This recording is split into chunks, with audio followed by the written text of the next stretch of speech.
മണ്ഡല പുനർവിഭജനത്തിന് വേണ്ടി പാർലമെൻറ്റിൽ അവതരിപ്പിച്ച ഭരണഘടനാ ഭേദഗതി നിയമം ലോക്സഭ കടന്നില്ല. അതുകൊണ്ട് രാജ്യസഭയിൽ ഇത് ചർച്ച ചെയ്യേണ്ട ആവശ്യവുമില്ല. ഈ ഭേദഗതി നിയമം പരാജയപ്പെട്ടതിൽ സത്യം പറഞ്ഞാൽ സന്തോഷിക്കുന്ന ഒരാളാണ് ഞാൻ. ഭേദഗതി പരാജയപ്പെട്ടപ്പോൾ ജനാധിപത്യം വിജയിച്ചു, ഫെഡറലിസം രക്ഷപ്പെട്ടു. തെക്കേ ഇന്ത്യൻ സംസ്ഥാനങ്ങൾക്ക് മീതെ വടക്കേ ഇന്ത്യക്കാർ നടത്തുന്ന വലിയ കടന്നാക്രമണത്തിൽ നിന്ന് നമ്മളെല്ലാവരും കരകയറി എന്നൊക്കെ വിചാരിക്കുന്ന ആളുകളുണ്ട്. തീർച്ചയായിട്ടും ഞാൻ ആ കൂട്ടത്തിൽപ്പെട്ട ആളല്ല. നമ്മുടെ ജനാധിപത്യത്തിന് പണ്ടേ ഉള്ള പരിമിതികൾ, പരാധീനതകളൊക്കെ ഇപ്പോഴും ഉണ്ട്. ഫ്രാൻസിലെയോ ജർമ്മനിയിലെയോ നെതർലൻഡ്സിലെയോ സ്വിറ്റ്സർലൻഡിലെ പോലൊരു ജനാധിപത്യം ഇന്ത്യ പോലത്തെ ഒരു രാജ്യത്ത് വിജയിക്കില്ല. പാകിസ്ഥാനേക്കാളും അല്പം ഭേദം, ബംഗ്ലാദേശിനേക്കാളും കുറച്ചുകൂടി ഭേദം എന്ന് മാത്രമേ നമുക്ക് പറയാൻ പറ്റുള്ളൂ. ഇന്ത്യൻ ജനാധിപത്യത്തിന് അടിസ്ഥാനപരമായിട്ട് പല പരിമിതികളും പരാധീനതകളും ഉണ്ട്. അതൊക്കെ ഇപ്പോഴും അതുപോലെ തന്നെ നിൽക്കുന്നു. ജനാധിപത്യം രക്ഷപ്പെടുകയോ ഫെഡറലിസം ശക്തിപ്പെടുകയോ അതുമല്ലെങ്കിൽ തെക്കേ ഇന്ത്യക്ക് മീതെ വടക്കേ ഇന്ത്യക്കാരുടെ കടന്നാക്രമണം തടഞ്ഞു നിർത്തപ്പെടുകയോ ഒന്നും ചെയ്തിട്ടില്ല. അതൊന്നും നടക്കുകയുമില്ല. പിന്നെ ഞാൻ എന്തുകൊണ്ടാണ് സന്തോഷിക്കുന്നത് എന്ന് വെച്ചാൽ, ഈ എം പിമാരുടെ എണ്ണം 543 നിന്ന് 816 ആക്കാനുള്ള ശ്രമം പരാജയപ്പെട്ടു. അത് തീർച്ചയായിട്ടും ചെറിയ കാര്യമല്ല. കാരണം എന്താ വെച്ചാൽ, ഈ 543 പുങ്കവന്മാരെ തീറ്റിപ്പോറ്റുന്നത് ഞാനും നിങ്ങളും അടക്കമുള്ള ആളുകളാണ്.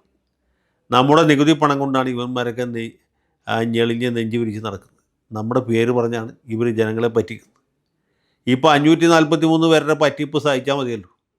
816 പേര് കൂടി ഈ രംഗത്തേക്ക് വരുമ്പോൾ അത് അതിഭയങ്കരമായിരിക്കും. ഇതനുസരിച്ചുള്ള വർധനവ് പിന്നെ രാജ്യസഭയിലുണ്ടാവും. അത് കഴിയുമ്പോൾ സംസ്ഥാന നിയമസഭകളിലുണ്ടാവും. ഇപ്പോൾ കേരള നിയമസഭയിൽ തന്നെ 140 എന്നുള്ളത് 200 190 ആകാൻ സാധ്യതയുണ്ട്.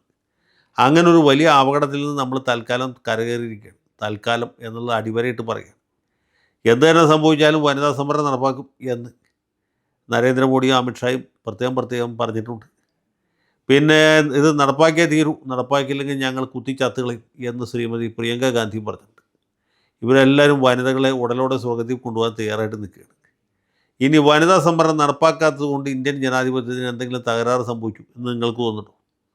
തീർച്ചയായിട്ടും എനിക്ക് തോന്നുന്നില്ല.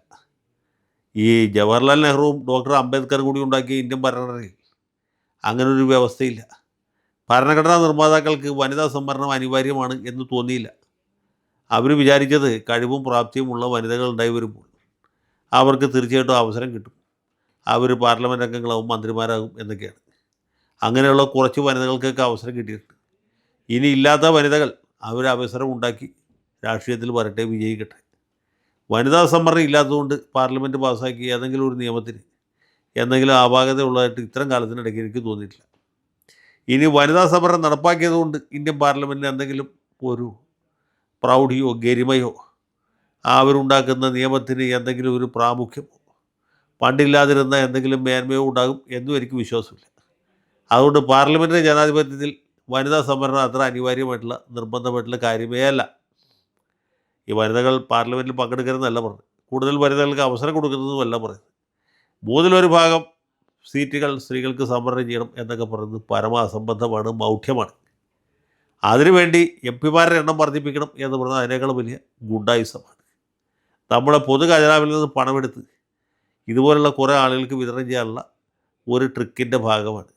തൽക്കാലത്തേക്ക് അത് പരാജയപ്പെട്ടിരിക്കുകയാണ്. അതിൽ ഞാൻ സന്തോഷിക്കുന്നു. ഇനി നമുക്ക് മനസ്സിലാവാത്ത കാര്യം, പാർലമെൻറ്റിൽ ഭൂരിപക്ഷം ഇല്ല. പാർലമെൻറ്റിൽ ഭരിക്കാനുള്ള ഭൂരിപക്ഷമുണ്ട്, പക്ഷേ ഭരണഘടന ഭേദഗതി ചെയ്യാൻ വേണ്ടത്ര ഭൂരിപക്ഷം ഇല്ല എന്ന് അറിഞ്ഞുകൊണ്ട് നരേന്ദ്രമോദിയും അമിത്ഷായും എന്തുകൊണ്ട് ഇങ്ങനൊരു ഭേദഗതി കൊണ്ടുവന്നു എന്നുള്ളതാണ്. അത് ഇന്ന ദിവസം വരെ ആർക്കും മനസ്സിലായിട്ടില്ല. ഇത് പാസ്സാകുകയില്ല എന്ന് ഉറപ്പുള്ളതുകൊണ്ട് ഇവരിങ്ങനൊരു ഭേദഗതി കൊണ്ടുവരുന്നു. അത് പരാജയപ്പെട്ടപ്പോൾ ജനങ്ങളോട് പ്രതിഷേധിക്കാൻ പറയുന്നു. പരാജയപ്പെടുത്തിയവർ ഇതിൽ സന്തോഷിക്കുന്നു. വനിതാ സംവരണം ഉടനെ നടപ്പാക്കണം എന്ന് എല്ലാവരും ആവശ്യപ്പെടുന്നു. നമ്മുടെ രാഷ്ട്രീയം എന്ന് പറയുന്നത് ദേശീയ രാഷ്ട്രീയവും പ്രാദേശിക രാഷ്ട്രീയവും ഒരുപോലെ അസംബന്ധ നാടകങ്ങളാണ്. ഇതിലെ കഥാപാത്രങ്ങൾക്ക് അറിയില്ല, സംവിധായകർക്കും അറിയില്ല, നാടകങ്ങൾ എഴുതുന്നവർക്കും അറിയില്ല. അവർ എന്താണ് ചെയ്യുന്നതെന്ന് അവർക്ക് തന്നെ അറിഞ്ഞുകൂടാ.